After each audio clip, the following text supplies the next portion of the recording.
ब्राह्मणो ज्ञान दुर्बलः। जरा ध्यान से सुनना, कैसा है यह ब्राह्मण? बोले ये ज्ञान में दुर्बल है। और एक बात बोलूं, एक ब्राह्मण के लिए इससे बड़ी कोई गाली नहीं हो सकती। अरे भाई, जिसके पास बल नहीं वो क्षत्रिय कैसा है? क्षत्रिय की पहचान बल से होती है। अच्छा, जिसके पास धन नहीं वो वैश्य कैसा, वो बनिया कैसा? वैश्य की पहचान धन से होती है। और जिस ब्राह्मण के पास में ज्ञान नहीं वो ब्राह्मण कैसा? और यदि ब्राह्मण से कोई कहे ब्राह्मणो ज्ञान दुर्बलः, मानो ये ब्राह्मण के लिए सबसे बड़ी गाली है। ये ज्ञान में दुर्बल था ब्राह्मण।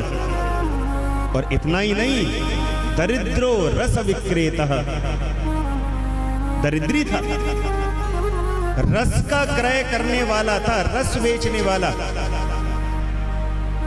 अरे ब्राह्मण को तो ज्ञानी होना चाहिए। और वेद धर्म परांग मुखः, वेद शास्त्र पुराणों से तो इसका कोई लेना देना था ही नहीं। और सबसे बड़ी जो इसके अंदर त्रुटि थी, ये क्या करता था? बोले महाराज विश्वस्तजन वंचकः, ये अपने ही लोगों से विश्वासघात किया करता था। अच्छा, कुछ लोग होते हैं ना संसार में ऐसे, जिनका काम केवल टोपी पहनाना होता है, हैं? इनकी टोपी उसके सर, उसकी टोपी इसके सर। वो जीवन में स्वयं कुछ करते नहीं, केवल टोपी पहनाते रहते हैं इसको उसको। और यह ब्राह्मण तो सबसे ज्यादा विश्वासघाती था। ये टोपी पहनाने वाला काम पहले अपने ही जनों से करता था। विश्व स्वजन वंचकः, अपने ही जनों से धोखा करता था, अपने ही लोगों से विश्वासघात करता था। अच्छा, एक बात कहूं, जीवन में समस्त पापों का प्रायश्चित है, लेकिन विश्वासघात का कोई प्रायश्चित नहीं होता। या जीवन में कभी भी किसी के साथ में विश्वासघात मत करिए। हम किसी को भरोसा दिलवाएं, किसी को विश्वास दिलवाएं और बिल्कुल अंत समय पर उसका विश्वास तोड़ दें। विश्वासघात संसार में सबसे बड़ा पाप है। प्रेम से बोलो हर हर महादेव। आपने एक कथा सुनी होगी कालिदास और राजा भोज की। ध्यान से सुनना। 3 मित्र थे। एक मित्र का नाम है ज्ञान, एक मित्र का नाम है धन और तीसरे मित्र का नाम है विश्वास। एक दिन तीनों मित्र अलग होने लगे, आपस में पूछने लगे भैया हम लोग आज अलग हो रहे हैं, पर कभी दोबारा मिलना हो तो कहाँ मिले, कोई पता तो बताओ। तो धन बोला भैया मुझसे यदि मिलना हो तो वैश्यों के यहाँ आ जाना, धनपतियों के यहाँ आ जाना, मैं मिल जाऊंगा। ज्ञान बोला यदि मुझसे मिलना हो तो जनकपुरी के शिव मंदिर में आ जाना, मैं वहां मिल जाऊंगा। विश्वास से पूछा तुम कहां मिलोगे? विश्वास हाथ जोड़ करके बोला भैया मैं नहीं मिलूंगा, क्योंकि मैं एक बार यदि चला जाऊं तो दोबारा लौट करके नहीं आता, मैं नहीं मिलूंगा दोबारा। एक बहुत बड़े विद्वान थे हमारे देश में, नाम था जिनका कालिदास। ये राजा भोज के मंत्री थे। राजा भोज था ना, नाम सुना है? छछुंदर के सर पे ना भाए चमेली, कहां राजा भोज? हाँ वही,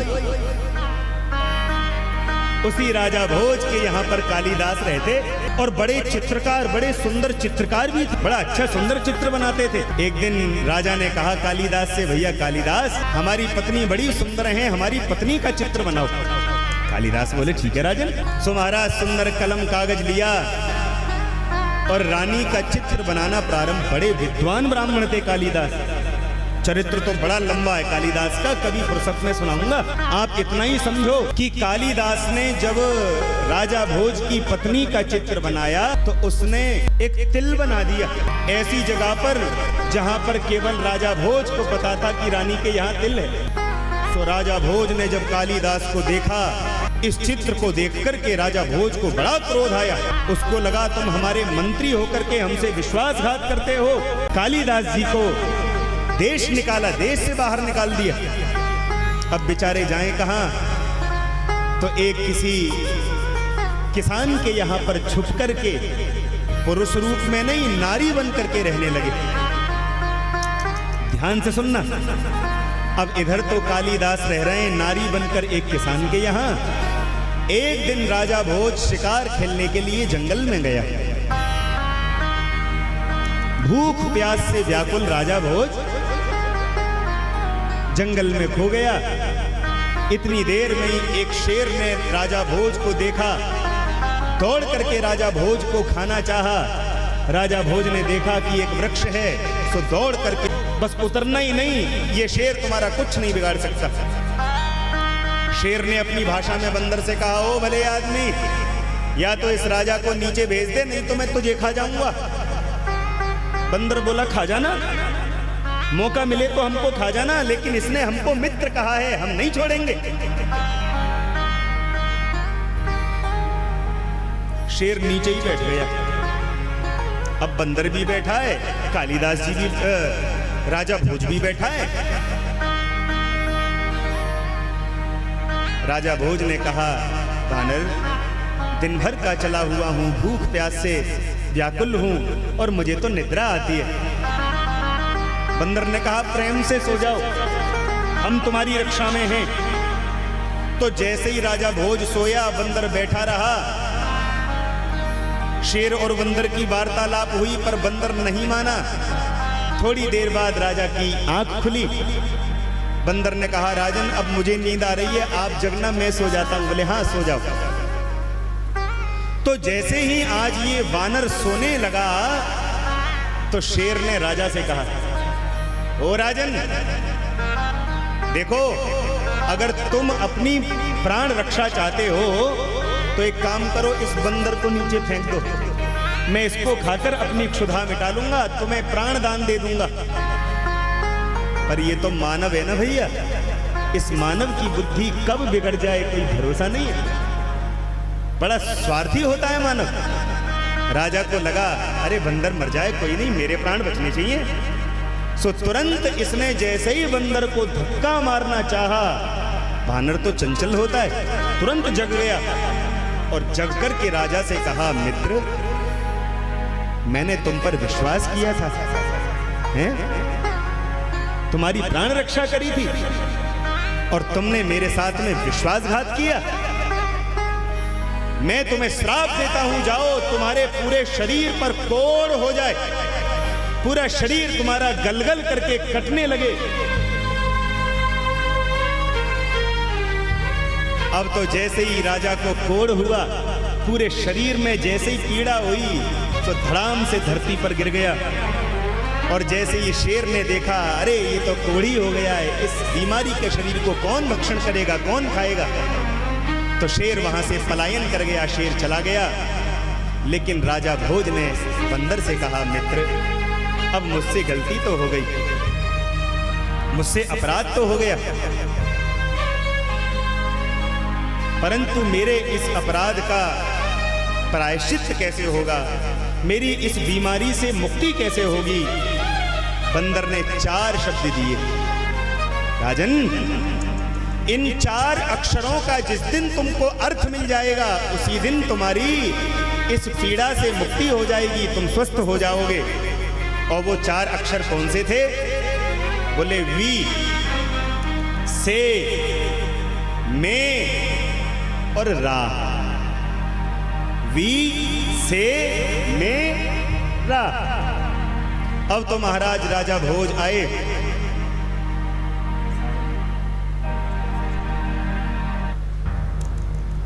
प्रेम से बोलो, हर हर महादेव। बड़े बड़े ज्ञानियों को बुलाकर के पूछा, भैया कोई इन 4 अक्षरों का अर्थ जानता है? वी से मेरा।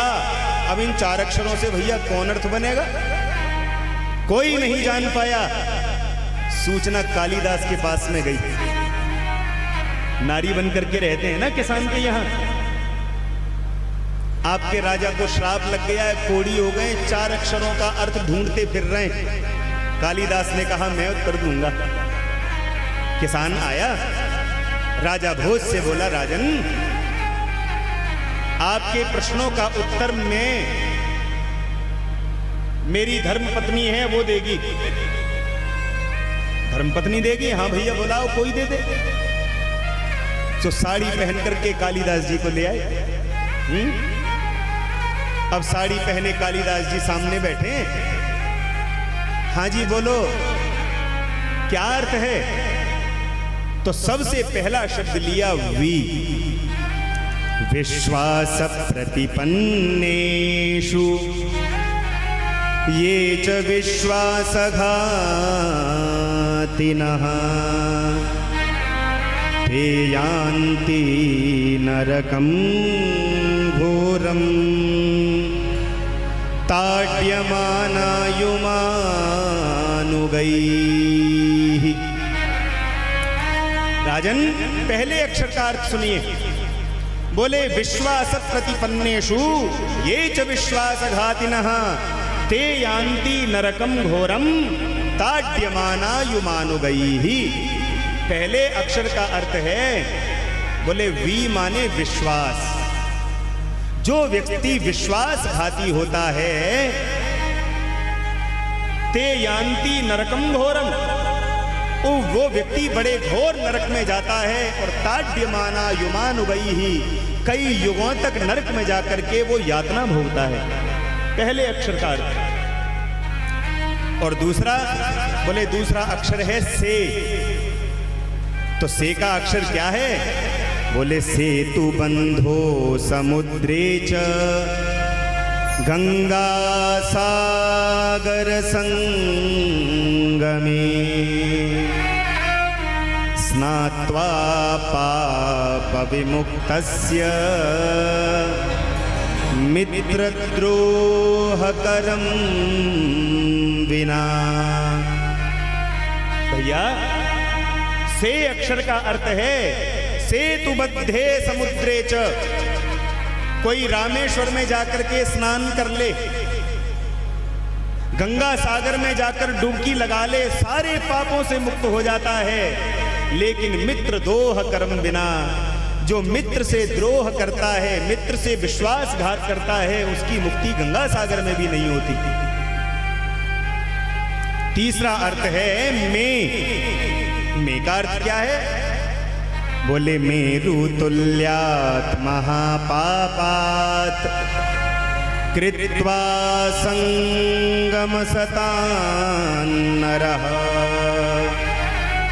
मुञ्चते सर्वपापेभ्यो मित्रद्रोहि न मुच्यते। राजन तीसरे अक्षर का अर्थ है मेरु तुल्यात महापापात। किसी के पाप मेरु तुल्य माने पर्वत के समान हो। पर्वत के समान माने बहुत ही पापी हो, बहुत पाप हो। उस व्यक्ति के भी पाप मुक्त हो जाते हैं। लेकिन मुंचते सर्व पापेभ्यो मित्रद्रोही न मुच्यते।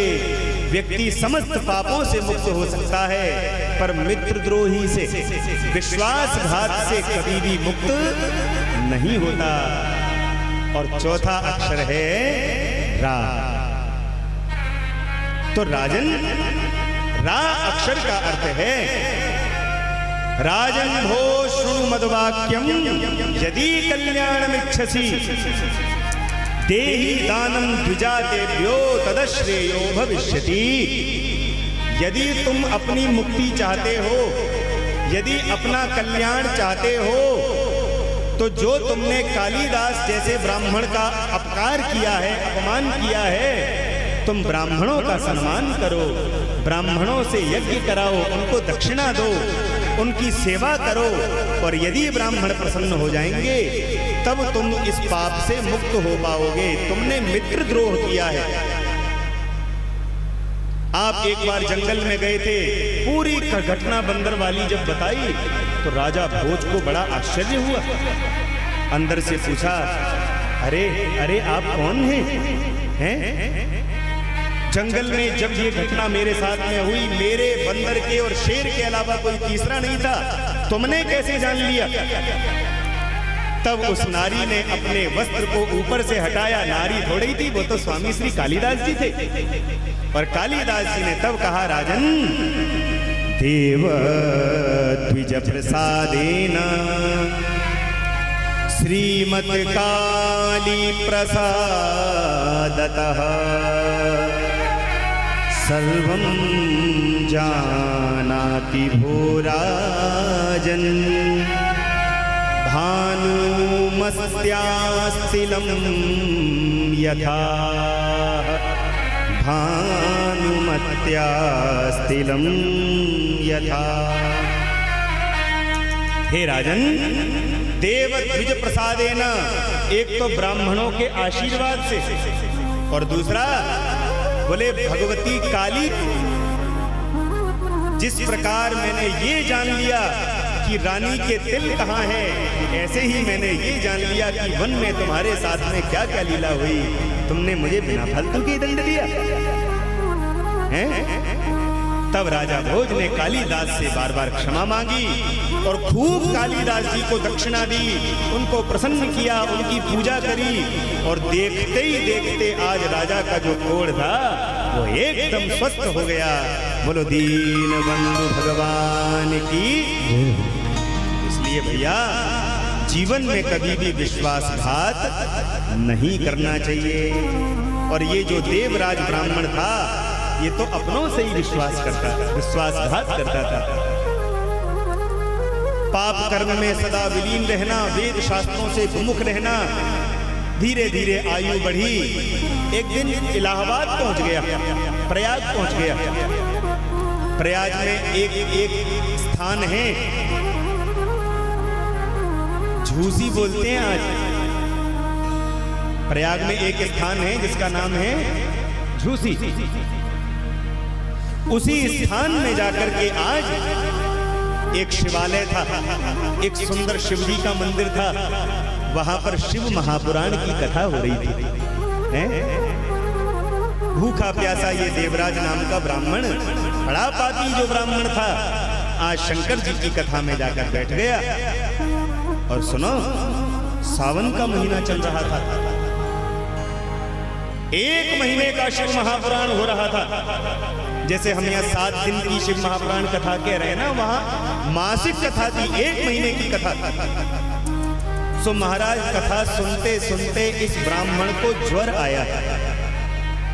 क्या आया? बुखार आया, बड़ी जोर का बुखार। और इतनी जोर का ज्वर बुखार इसको आया कि कथा सुनते सुनते ही ये ब्राह्मण मृत्यु को प्राप्त हो गया, मर गया। अब जैसे ही मरा तो ऊपर से यम के दूत इसको लेने आए, क्योंकि जीवन भर पाप किया है। पर जैसे ही यम के दूत इसको लेने के लिए आए, वहीं पर भगवान शंकर के गण प्रकट हो गए। और शंकर जी के गण बोले, ओ देव यमदूतो, तुम नहीं ले जा सकते इनको। क्यों? बोले ये तो कैलाश के अधिकारी हो गए, ये तो भगवान शिव के लोक के अधिकारी हो गए। क्यों? क्योंकि इन्होंने अंत समय में भगवान शिव की कथा सुनी है, शिव महापुराण की कथा सुनी है। क्यों जी? अब एक प्रश्न यहां पर उठा, एक बार शिव महापुराण की कथा सुनने से देवराज ब्राह्मण का यदि कल्याण हो गया, हमारा आपका क्यों नहीं होता?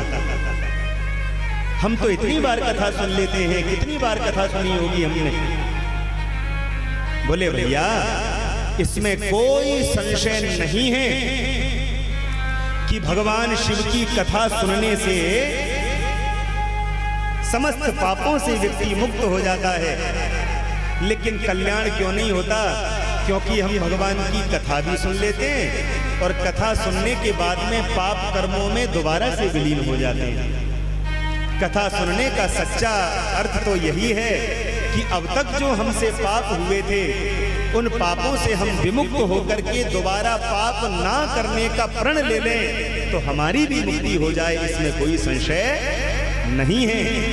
परंतु हम विचार करें, क्या एक दिन भी हम बिना पाप किए रह सकते हैं?